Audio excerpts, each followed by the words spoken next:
بعض علماء کی رائے میں نماز عشاء کی 11 رکعتیں وتر ہیں، بعض کی رائے میں 3۔ آپ کی اس بارے میں کیا رائے ہے؟ 11 بھی وتر ہیں اور 3 بھی وتر ہیں، یعنی یہ کہ جو بھی 2 سے تقسیم نہ ہو سکے عدد وہ جو ہے وتر ہے۔ تو بعض لوگ جو ہے 1 کے بھی قائل ہیں، بعض لوگ 3 بھی پڑھتے ہیں، تو اس طور سے پڑھتے ہیں کہ پہلے 2 کو نفل کی حیثیت سے ادا کر کے سلام پھیر کے پھر 1 پڑھتے ہیں۔ تو اس کے ضمن میں مختلف آراء ہیں اور مختلف جو ہے معمولات ہیں، مختلف جو مسلکوں کے لوگ ہیں، تو ان میں کوئی بہت بڑا حرج اور کوئی نقص واقع نہیں ہوتا۔ آپ کی اس بارے میں کیا رائے ہے؟ میں 3 ہی کا پوری امکانی استطاعت کو بروئے کار لا کر کرنا، اور دوسرے آپس میں بھی کرنا، ایک دوسرے کو صبر کی تاکید کرنا، ایک دوسرے کو تلقین کرنا، ایک دوسرے کی ہمت بندھانا، ایک دوسرے کے لیے سہارا بننا، اور یہی وہ چیز ہے جو ایک جماعتی زندگی کا خاصہ ہے۔ گویا کہ مسلمانوں کو اس راستے پر چلنے کے لیے جو سورۃ العصر سامنے ہمارے کھول رہی ہے، اس پر چلنے کے لیے ضرورت ہے ایک اجتماعی زندگی کی۔ اچھا، اب آئیے صبر کے مراحل اور صبر کے درجات۔ دیکھیے، میں نے عرض کیا تھا کہ عمل کی پہلی منزل یا ہمارے دینی فرائض کی پہلی منزل کیا ہے؟ اسلام، اطاعت، تقوی، عبادت۔ خود اللہ کا بندہ بننا، خود اللہ کی اور اس کے رسول کی اطاعت کرنا۔ اگر ہم خود اللہ اور اس کے رسول کی اطاعت نہیں کرتے تو کسی کو کیا منہ لے کر کہے کہ تم اللہ کو مانو اور اللہ کے رسول کو مانو؟ وہ پلٹ کر ہم سے نہیں کہے گا کہ دامن کو ذرا دیکھ، ذرا بندے قبا دیکھ، مجھے کیا نیکی کی تلقین کرنے آئے ہو، ذرا اپنا دامن دیکھ۔ تو پہلے ضروری ہے جو شخص دوسری منزل کی طرف جانا چاہتا ہے، پہلے وہ پہلی منزل جو ہے اس کا تو اہتمام کرے، اللہ کا بندہ بنے، اللہ کی اطاعت کرے، رسول کی اطاعت کرے، اور اللہ کا کوئی حکم نہ توڑے، پوری طرح سرنڈر کرے۔ ادخلوا فی السلم کافہ، یہ میں کل بیان کر چکا ہوں کہ یہ اسلام یا یہ عبادت یا یہ تقوی جزوی نہیں ہو سکتا، کلی ہوگا، پوری زندگی میں ہوگا، ہمہ تن ہوگا، ہمہ وقت ہوگا، ہمہ وجوہ ہوگا۔ اب اس کے ساتھ ہی ہم نے جوڑا جہاد کو۔ اس کے لیے 3 جہاد کرنے پڑیں گے۔ ایک جہاد اپنے نفس سے، ایک جہاد شیطان سے جو نفس کو بھڑکاتا ہے، نفس میں پھونکے مارتا ہے، نفسانی خواہشات میں اشتعال پیدا کرتا ہے، برائیوں کو مزین کر کے پیش کرتا ہے، اور تیسرے بگڑے ہوئے معاشرے سے، وہ معاشرہ کے جو آپ کو غلط راستے پر چلنے کے لیے دباؤ ڈالتا ہے۔ اگر ہجوم ایک طرف کو جا رہا ہو، جیسا کہ میں نے عرض کیا تھا، اس رخ پر چلنا بہت آسان، اس کے خلاف چلنا بہت مشکل۔ ہو سکتا ہے بہت زور لگا کر آپ 5 قدم آگے بڑھیں اور ایک ریلا آئے 10 قدم پیچھے لے جائے آپ کو، یہ ہوتا ہے۔ تو یہ جہاد کی تین ایسپیکٹس جو ہیں پہلی منزل کے جہاد کے، وہ ہم کل پڑھ چکے۔ اب یہاں صبر کا لفظ سمجھیے، 2 صبر ہوں گے تو یہ کام ہو سکے گا۔ علماء کرام نے اس کے لیے کیا اصطلاحات وضع کی؟ صبر علی الطاعہ اور صبر عن المعصیہ۔ جیسے اطاعت اور تقوی ایک ہی چیز کے 2 رخ ہیں، اللہ کا حکم ماننا اطاعت، اللہ کے حکم کو نہ توڑنا تقوی۔ اسی طرح صبر علی الطاعہ، اطاعت پر جم جانا، قائم ہو جانا، سہارنا، ناگوار چیزوں کو برداشت کرنا۔ بڑی سخت سردی پڑ رہی ہے، فجر کا وقت ہے، گرم پانی کا اہتمام نہیں ہے، اب اس وقت فجر کی نماز کے لیے اٹھنا، ٹھنڈا پانی اگر ہے تو وضو تو کرنا ہوگا، اس ٹھنڈے پانی سے وضو کرنا، اس وقت لحاف سے نکلنا ہی بہت مشکل، ٹھنڈے پانی سے وضو کرنا اور مصیبت۔ یہ جب تک انسان میں صبر کا مادہ نہ ہوگا ممکن ہی نہیں۔ اس کو کہیں گے صبر علی الطاعہ، اطاعت پر صبر کرنا۔ ناگواری محسوس ہو رہی ہے، لیکن اس ناگواری کو برداشت کرتے ہوئے انسان اللہ کے حکم کے اوپر جمع رہے، اللہ کے حکم پر عمل کرے۔ یہ کیا ہے؟ یہ صبر ہے۔ اگر یہ صبر نہیں ہے تو ظاہر بات ہے کہ انسان اللہ کے اس حکم پر عمل نہیں کر سکے۔ اسی طریقے سے اب منفی رخ لیجئے، میں نے مثال دی تھی نا، ایک شخص رشوت پیش کر رہا ہے، آپ کہیں میجسٹریٹ ہیں یا کہیں آپ اور کسی ایسی پوزیشن میں ہیں کہ آپ اس کو کوئی ناجائز فائدہ پہنچا سکتے ہیں، اور وہ آپ کو رشوت پیش کر رہا ہے۔ مال وہ چیز ہے جو نفس کو محبوب ہے، نفس جو ہے وہ آپ کو پٹی پڑھا رہا ہے کہ لو اس کو قبول کر لو۔ اس وقت اگر آپ اپنے آپ کو تھامیں گے نہیں، روکیں گے نہیں، تو کیسے آپ کر سکیں گے اس ٹیمپٹیشن کا مقابلہ؟ یہ ہوگا صبر عن المعصیہ، معصیت سے اپنے آپ کو روکنا اور صبر کرنا۔ دیکھیے اس کی کتنی اعلیٰ مثال ہے سورہ یوسف میں۔ حضرت یوسف علیہ السلام جوان ہے، نہایت حسین ہے، پھر وہ عورت جو ہے امراۃ العزیز، اتنے بڑے سرکاری افسر کی بیوی وہ گناہ کی دعوت دے رہی ہے، اس وقت اپنے آپ کو تھامنا۔ قرآن مجید نے کہا ہے نا کہ وَلَقَدْ هَمَّتْ بِهِ وَهَمَّ بِهَا لَوْلَا رَأَىٰ بُرْهَانَ رَبِّهِ، اس عورت نے تو اس برائی کا قصد کیا ہی تھا، حضرت یوسف کی طرف پیش قدمی کی ہی تھی، یوسف بھی کرتے اگر اپنے رب کی دلیل کو نہ دیکھ لیتے۔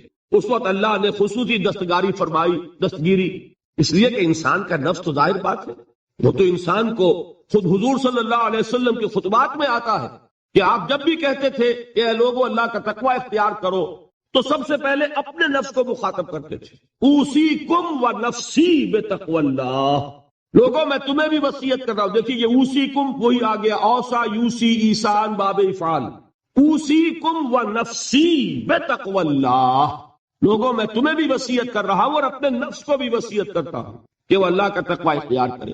تو یہ نفس کو تھامنا، روکنا ان چیزوں سے جو اسے مرغوب ہے، یہ ہے صبر عن المعصیہ۔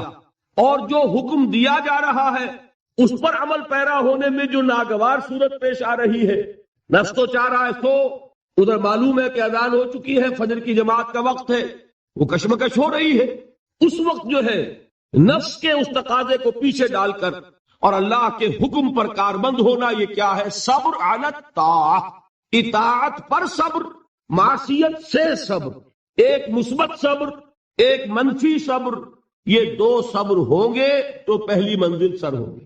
بات سمجھ میں آ گئی؟ اب آئیے دوسری منزل۔ دوسری منزل کیا تھی؟ یاد کیجئے، دعوت، تبلیغ، تلقین، نصیحت، دوسروں کو کہنا، اسی میں امر بالمعروف نہی عن المنکر۔ اب یہاں کیا ہوگا؟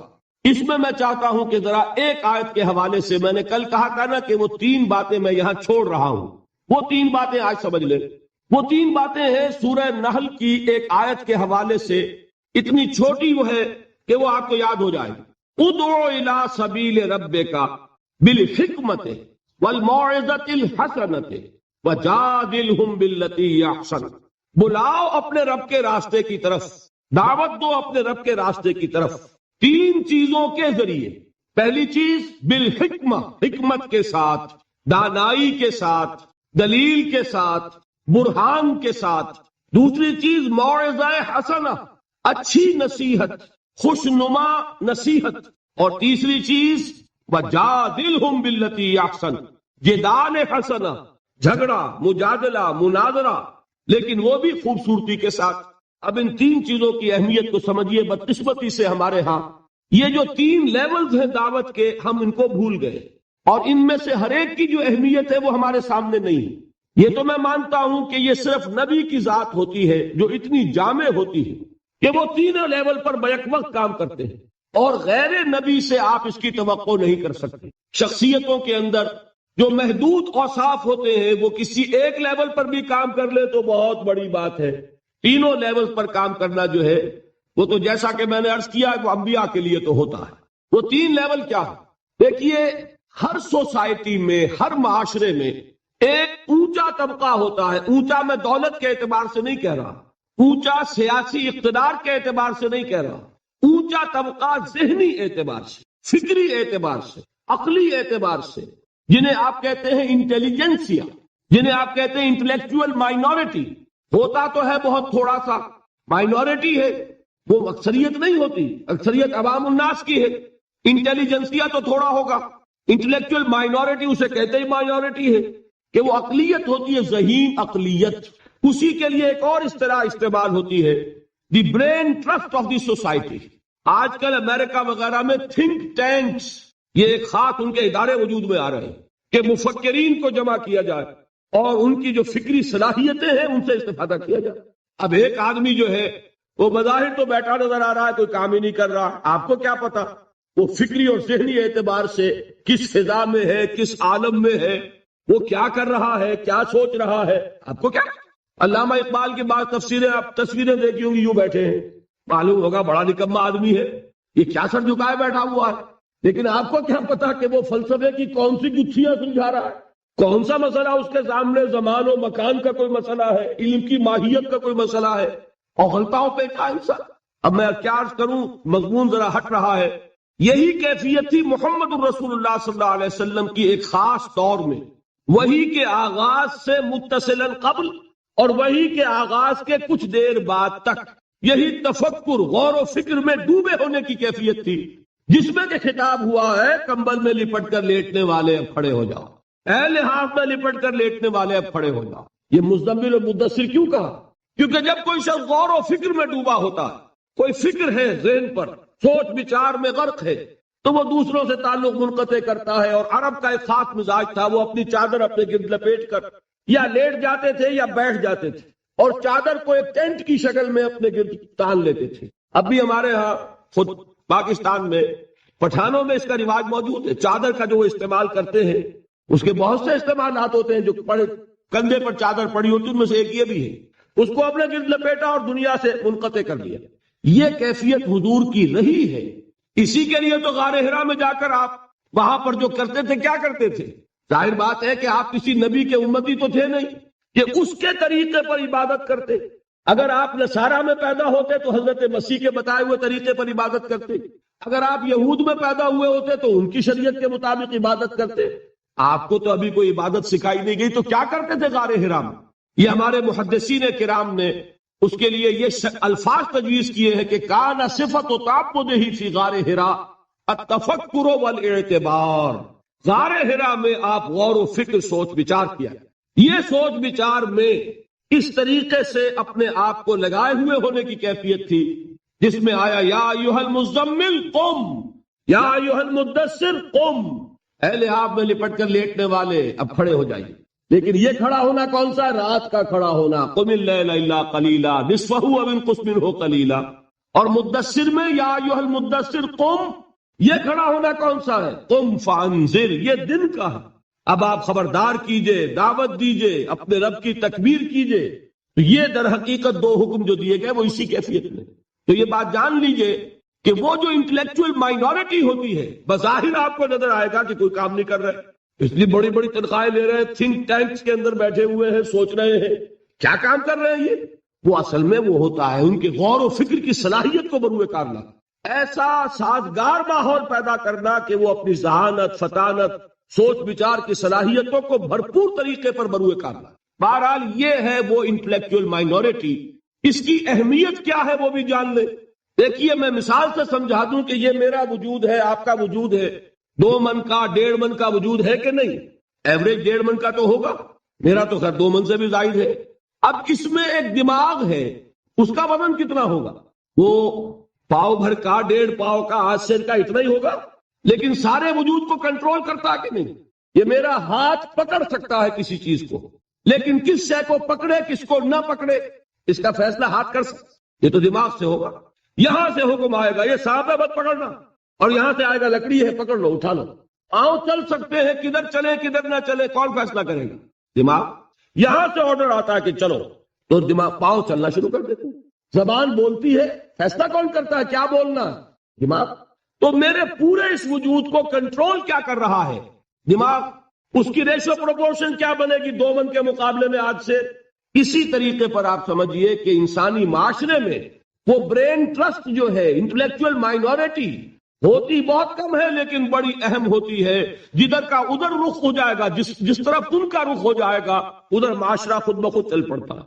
یہ جو انٹلیکچوئل مائنورٹی ہے یہ واز سے کسی بات کو نہیں مانتی، واز سننے کو تیار نہیں۔ اس کا تقاضا کیا ہوتا ہے؟ عقل سے بات کرو، دلیل لاؤ، دلیل سے مانو، دلیل سے منواؤ، ہے کہ نہیں؟ بلکہ میں نے آپ کو بتایا تھا کہیں واز ہو رہا ہو تو وہ مسکراتے رہتے ہیں، اول تو آئیں گے نہیں، کہیں پھنس گئے مجبوری کو تو زیر لب مسکراتے رہیں گے کہ یہ واز فرما رہے ہیں، بھائی کوئی عقل سے بات کرو، کوئی دلیل سے بات کرو۔ اب یہ کہہ دینا تو آسان ہے، فرائیڈ کا نظریہ بڑا گمراہ ہے، بہت غلط ہے، بھائی دلیل سے ثابت بھی کرو۔ یہ کہنا آسان ہے، مارکس کا نظریہ کفر ہے، لیکن کچھ ثابت تو کرو، اس میں کیا خرابی ہے؟ یہ ہے اصل میں جو سب سے ٹاپ کے لیول کی تبلیغ ہے، وہ یہ ہے، دلیل سے، برہان سے، غلط نظریات کا عقلی دلائل سے ابطال۔ یہ بات یوں غلط ہے، یہ نظریہ باطل ہے، یہ تصور صحیح نہیں ہے، دلیل سے ثابت کیا جائے۔ یہ ہے کس کے لیے؟ انٹلیکچوئل مائنورٹی کے لیے۔ اس کو کہا ادعو الی سبیل ربک بالحکمت، وزڈم کے ساتھ، دانائی کے ساتھ، عقلی دلائل کے ساتھ، براہین کے ساتھ اللہ کے راستے کی طرف بلاؤ۔ دوسرا لیول کیا ہے عوام الناس کا؟ وہ لیول ہے عام لوگ، ان کے ذہنوں میں کوئی خناس نہیں، کوئی غلط نظریہ نہیں، انہوں نے تو جیسے آپ کہتے ہیں کلین سلیٹس ہیں، اس کے اوپر آپ جو چاہیں لکھ دیں، اور اگر کسی سلیٹ پر پہلے سے لکھا ہوا ہے تو پہلے اسے صاف کرنا پڑتا ہے تب لکھے۔ تو وہ جو ہوتے ہیں ذہین اقلیت، ان کے تو ذہنوں کی پہلے صفائی کرنی پڑتی ہے۔ اگر ڈارون کا نظریہ بیٹھا ہوا ہے تو وہ نکالیں گے تو قرآن مجید میں جو آیا ہے قصہ آدم و ابلیس 7 مرتبہ، وہ ڈارون کا نظریہ نکلے گا تو بیٹھے گا نا۔ وہ ڈارون کا نظریہ وہاں ہے، وہ حجاب بنا ہوا ہے، وہ قصہ آدم و ابلیس کو پڑھتا ہوا مسکراتا ہوا گزر جاتا۔ کیا بچگانا باتیں ہو رہی، معاذ اللہ ثم معاذ اللہ ثم معاذ اللہ، اس کے ذہن میں بیٹھا ہوا ڈارون کا فلسفہ۔ اب پہلے وہ ڈارون کا فلسفہ، اسی کو کہا ہے نا کسی نے کہ گلا تو گھونٹ دیا اہل مدرسہ نے تیرا، کہاں سے آئے صدا لا الہ الا اللہ۔ ذہن بدلا گیا، فکر بدلی گئی، سوچ بدلی گئی، کہیں ڈارون ہے، کہیں فرائیڈ ہے، کہیں مارکس ہے، کہیں ایڈلر ہے، کہیں برٹرینڈ رسل ہے، کہیں سارترے ہے، یہ ذہنوں کے اندر تو یہ بیٹھے ہوئے ہیں۔ تو اب کہاں سے بات آئے؟ اسی کو کہا تھا اکبر الہ آبادی نے کہ غزالی اور رومی کی بھلا کون سنے گا، محفل میں چھڑا نغمہ اسپینسر و مل ہے۔ جان سٹورٹ مل، اس کا فلسفہ یہ ہے، اس نے یہ فرمایا ہے، جس کے دماغ میں یہ بیٹھا ہوا ہے وہ غزالی کی بات کہاں سنے گا، رومی کی بات اس کے پلے کہاں پڑے گی؟ تو اس کے لیے تو ہے وہ بڑا کٹھن کام، اور کٹھن کام ہونے ہی کی وجہ سے ہم کرتے نہیں۔ عوام الناس میں واعظ سے نصیحت کرنا، تبلیغ کرنا یہ آسان ہے، لہذا ہمارے ہاں اس وقت جو کام ہوتا ہے وہ اسی بنیاد پر ہوتا ہے، اسی لیول پر ہوتا ہے۔ واعظ ہے، نصیحت ہے، میں اس کی نفی نہیں کر رہا، عوام کے لیے وہی مفید ہے۔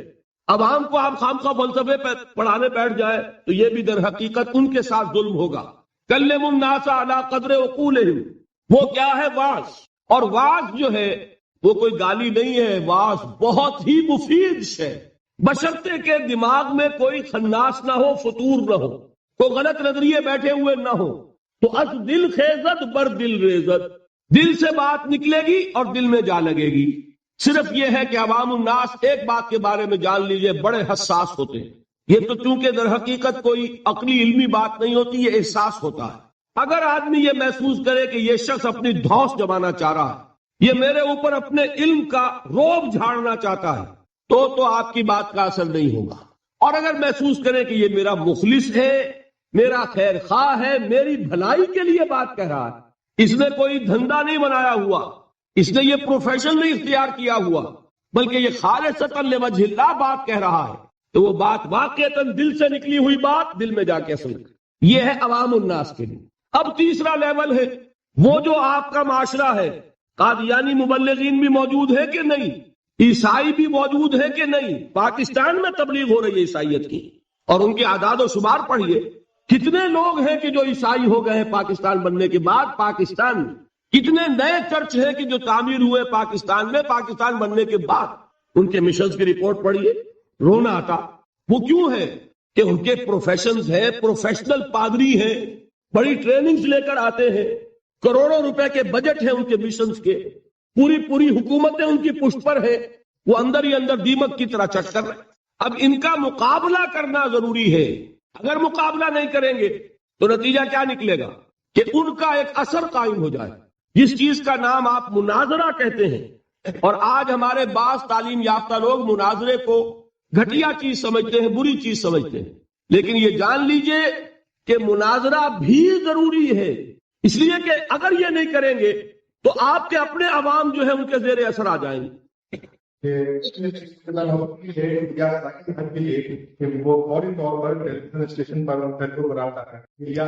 مجھے یہ یاد نہیں ہے کہ میں نے یہاں ذکر کیا یا نہیں کیا، بہرحال اگر کیا ہے تو دوبارہ کر رہا ہوں۔ جب انگریز ہندوستان میں آیا تو ایک طرف تو انگریز کی حکومت قائم ہو رہی، ہم جو ہے مرعوب ہو گئے، محکوم بھی ہوئے، محکوم مرعوب بھی ہو جاتا۔ دوسری طرف ان کے پادریوں کی فوج آ گئی عیسائیت کی تبلیغ کے لیے، اور یہ لوگ بڑے ٹرینڈ تھے، عربی پڑھ کر آتے تھے، فارسی سیکھ کر آتے تھے، قرآن پڑھ کر آتے تھے، تاکہ وہ ٹاک کر حملے کر سکیں اسلام پر۔ اب ہمارے علماء کی اس اعتبار سے ٹریننگ نہیں تھی، وہ تو ہر کام کے لیے ایک ٹریننگ ہوتی ہے۔ اب انہیں تو چونکہ مسلمان ملک تھا، فتویٰ دینا ان کا کام تھا، کیا چیز ضروری ہے، کیا حرام ہے، کیا جائز ہے، کیا ناجائز ہے۔ کبھی کسی عیسائی سے مناظرے کا موقع ہی پیش نہیں آیا تھا۔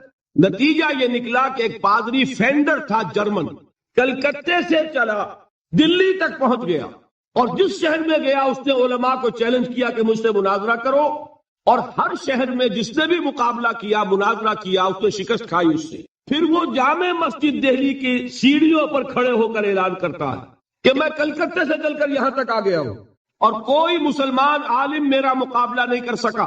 میں آج جامع مسجد دہلی کی سیڑھیوں سے چیلنج دے رہا ہوں پورے ہندوستان کے علماء کو کہ کوئی شخص مجھ سے مناظرہ کر لے۔ اب آپ سوچئے اس کو، اگر اس وقت کوئی اس کے مقابلے میں نہ آتا تو آپ کے عوام کے اوپر کیا اثر قائم ہوتا؟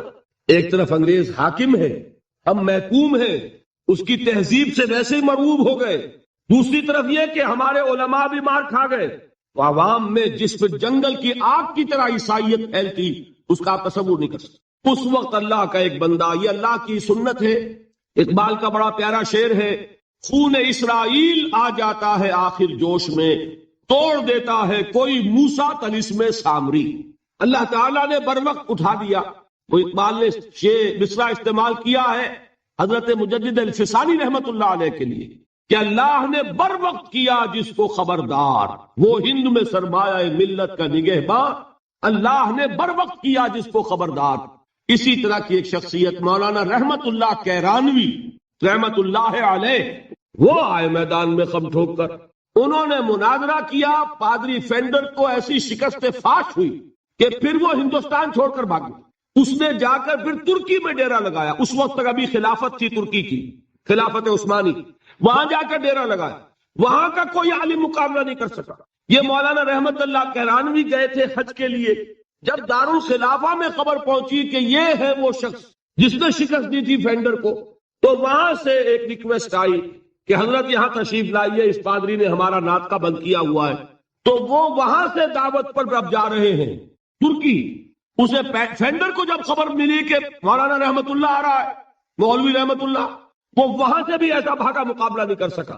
یہ ہے، دیکھیے اس کی ضرورت ہے، اس کی بھی ضرورت ہے۔ اب یہ میں بتا دوں آپ کو، ایک شخص یہ تینوں کام نہیں کر سکتا۔ ایک شخص انٹلیکچوئل لیول پر بھی کام کرے، ایک شخص سرمن اور واعظ کی سطح پر بھی کام کرے، اور وہ شخص مناظرے بھی کرے۔ مناظرہ عیسائیوں سے کرنے کے لیے کچھ اور معلومات درکار۔ بائبل کو پڑھاؤ، جیسے آئے تھے دیدات صاحب، یہاں آئے کہ نہیں آئے؟ اب وہ اس وقت اللہ نے ان کو اٹھا دیا۔ ایک شخص ہے جو بائبل کے حوالوں سے پادریوں کا ناطقہ بند کیے ہوئے، غالباً آج یا کل ان کا جو مناظرہ ہوا ہے لندن میں، اس کے کیسٹس آپ کو مل جائیں گے۔ یہ اللہ کا بڑا فضل ہے کہ اس وقت ایک شخص عالم اسلام میں ایسا اٹھ کھڑا ہوا کہ کئی جگہ پر وہ پادری لوگ جو شکست کھا چکے۔ تو یہ اللہ کی طرف سے اب یہ صلاحیت، آپ اگر کہیں احمد دیدات صاحب سے کہ ایک قادیانی سے بھی مناظرہ کرو تو نہیں کر سکیں گے۔ اس کی وجہ یہ کہ اسپیشلائزیشن کا معاملہ ہے۔ قادیانی سے مناظرہ کرنے کے لیے وہ قادیانی کی ساری کتابیں پڑھی جائے، اس کا سارا لٹریچر کھنگالا جائے اپنے دل پر جبر کر کے، تبھی تو کر سکے گا نا۔ تو ایک شخص سارے کام نہیں کر سکتا۔ اس کے لیے ضرورت کیا ہے؟ اداروں کی ضرورت ہے، جہاں پول اپ کیے جائیں صلاحیتیں، کہ جو لوگ انٹلیکچوئل لیول پر کام کر سکتے ہیں وہ اس لیول پر تیاری کریں، جو لوگ عوامی سطح پر واعظ اور نصیحت کے ذریعے سے عوام الناس کو اللہ کی طرف بلا سکتے ہیں وہ اس کا کام کریں۔ پھر جو جدال کرنے والے ہیں، مناظرہ اور مجادلہ، وہ آئے اور وہ اپنی اپنی مختلف جو ہیں جتنے بھی ان کے اندر وہ اسپیشلائز کریں اور ان کا مقابلہ کریں۔ ہندوستان میں عیسائیوں کی طرف سے حملہ ہوا اسلام پر، اور اسی وقت ہوا تھا آریہ سماجیوں کی طرف سے۔ آریہ سماجیوں سے مناظرے کرنے میں مولانا ثناء اللہ امرتسری، ان کو اللہ نے ایک صلاحیت دی، اور یہ غلام احمد قادیانی بھی جو پہلے مشہور ہوا ہے، وہ در حقیقت انہیں مناظروں کی وجہ سے، آریوں کے مقابلوں میں کچھ نے فتح حاصل ہوئی، کچھ عیسائیوں کے مقابلے میں فتح حاصل کی تو مسلمانوں میں پاپولر ہو گیا، اور اب جو دماغ میں خناس پیدا ہوا، ظرف کم ہو تو زیادہ پڑ جائے تو چھلک جاتا، لہذا میں یہ ہوں اور میں وہ ہوں اور میں نبی ہوں اور میں فلاں ہوں۔ پھر یہ دعوے اس نے کیے، فضل و اضل، گمراہ ہوا اور نہ معلوم کتنوں کو گمراہ کر گیا۔ لیکن اپنی جگہ یہ بات سمجھ لیجئے کہ دعوت کے یہ تینوں لیول ضروری ہیں۔ ادعو الی سبیل ربک بالحکمت والموعظۃ الحسنۃ وجادلھم بالتی احسن۔ یہ تین چیزیں نوٹ کر لیجئے۔ جیسے پہلی سطح پر تین جہاد تھے، نفس سے جہاد، شیطان سے مقابلہ، اور بگڑے ہوئے معاشرے کے غلط دباؤ کا مقابلہ۔ وہاں صبر کیا تھا؟ صبر عن المعصیہ صبر علی الطاعہ۔ اب یہاں کون سا صبر درکار؟ جو شخص یہ کام کرے گا اسے اپنے کیریئر کا صبر کرنا پڑے گا۔ ایک شخص میں ذہانت ہے، صلاحیت ہے، وہ کوئی بہت ہی نفع بخش کیریئر جو ہے اس نے اڈاپٹ کیا ہوا ہے، ڈاکٹر ہے، انجینئر ہے، اس میں اسے بڑی اونچی تنخواہیں مل رہی ہیں، بڑی اعلیٰ پریکٹس چل رہی ہے، لیکن وہی صلاحیت اب ادھر لگائے گا، ظاہر بات ہے وہ بساط طے ہوگی، اس میں کمی آئے گی۔ یہ کیسے ہو سکے گا اگر صبر نہ ہو؟ اگر انسان صبر نہ کر سکے، اگر انسان قربانی نہ دے سکے اپنے کیریئر کی، اپنے مفادات کی، اپنے شاندار مستقبل کی، وہی نوجوان دیکھیے، ہمیں شرم آنی چاہیے اور گردنیں ہمیں جھکا لینی چاہیے۔ قادیانیوں میں کتنے نوجوان ہیں جو اپنی زندگیاں جو ہے وقف کر دیتے، وہ زندگیاں وقف کرتے ہیں، انہیں ٹریننگ ملتی ہے، پھر وہ میدان میں آتے۔ عام آدمی کیسے کام کر لے گا؟ آپ سوچئے کہ آپ اپنے بچوں کو اس کام کے لیے وقف کرنے کے لیے تیار ہوں گے؟ ہم ذرا بھی کوئی کھاتا پیتا انسان ہو، ذرا سی بھی اس کی کوئی حیثیت ہو، وہ کبھی سوچنے کو بھی تیار نہیں ہو۔ بھائی چندہ لے لو، اللہ اللہ خیر صلی اللہ، جان چھوڑو، ہم اپنی اولاد کو اس کام کے لیے نہیں دے سکتے۔ یہ ہے ہمارا حال، اور یہی وجہ ہے کہ وہ دین حق جو ہے پامال ہے۔ آج ہی کوئی صاحب کہہ رہے تھے قادیانیت افریقہ میں بہت پھیل رہی ہے۔ کیوں پھیل رہی ہے؟ باطل جو ہے عیسائیت پاکستان میں پھیل رہی ہے، کیوں پھیل رہی ہے؟ آخر حکومتیں ہیں، پیسے خرچ کرتی ہیں، ان کے پادری سرد ترین ممالک کے رہنے والے لوگ گرم ترین ممالک میں آ کے زندگیاں گزارتے ہیں کہ نہیں گزارتے؟ آج تو پھر بھی ایئر کنڈیشنز ہیں ان کے لیے، لیکن ایک زمانہ وہ بھی تو تھا جبکہ وہ جیکب آباد میں اور کہاں پنجاب کے تھل کے صحراؤں میں وہ لوگ گئے ہیں، اس وقت ایئر کنڈیشن بھی نہیں تھے، انہوں نے وہاں جا کر کام کیے ہیں، ان گرمیوں کو جھیلا۔ تو کام تو کرنے سے ہوتا ہے، صبر کا مادہ نہیں ہوگا تو آپ کام نہیں کر سکیں گے۔ اور اسی کا ایک دوسرا رخ ہے، جب آپ دعوت حق کے لیے کھڑے ہوں گے، پہلا قدم کیا آتا ہے؟ استہزاء، تمسخر، مذاق اڑانا، جس کی میں مثال اب دینا چاہتا ہوں محمد الرسول اللہ صلی اللہ علیہ وسلم کی شخصیت۔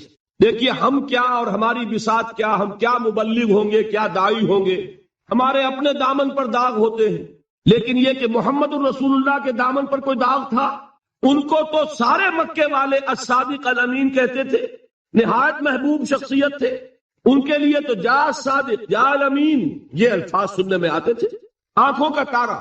لیکن جب آپ نے دعوت اب شروع کی، اب قرآن مجید میں دیکھیے، کسی نے کہا مجنون ہو گئے، دماغ خراب ہو گیا، پاگل ہو گئے، اجی شاعر ہیں، کچھ شعر دوڑ لیتے ہیں، ہم پر بہت جماتے ہیں۔